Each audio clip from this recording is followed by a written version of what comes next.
If you watched last week's tip, or if you didn't, you can go back and look. In fact, you can go back and look at all of them. Look at all the videos you want. They're free, you know. Last week's tip, we were on the other side of the court. We were on the ad side, and we were talking about poaching. And it was very easy, should be easy to poach from that side of the court because you have your forehand in the middle. Now, after that video, I had a question. I like questions. Actually, questions are the answers. I read a book about that one time. In fact, Tony Robbins said, the power of your life comes down to the power of questions you ask yourself. So instead of saying, how come I can't poach? Ask yourself the question, how can I poach? So the question that came to me was, hey, I can't poach very well from that side of the court. That was a great question from one of my all-time favorite left-handed players. And that's a great question. From that side of the court, left-handers don't feel comfortable. Same reason why right-handers don't feel comfortable on this side. So thanks for the question. I like all the questions. Very much appreciate the question, Dad. When you're in the box on this side of the court, your partner's serving to the ad side. We right-handers don't poach as much because we don't have as much reach with the backhand as we do on the other side of the court with the forehand. So what can you do? Well, you know the Bryan brothers, Mike and Bob Bryan, greatest doubles team in history.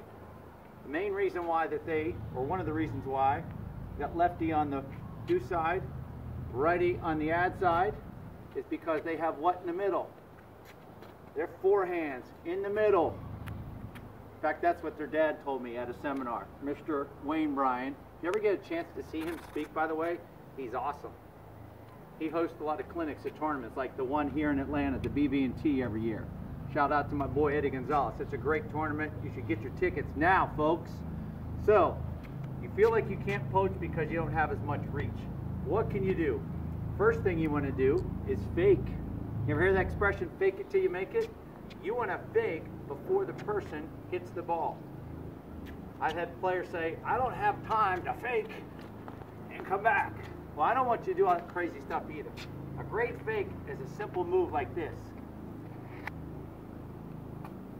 When that ball bounces, that returner is focused in on hitting his shot. He might see this out of the corner of his eye. That's very effective. Like I told you in a previous video, one of your main jobs up here is to distract the returner. All right, so when the ball bounces, throw in a fake.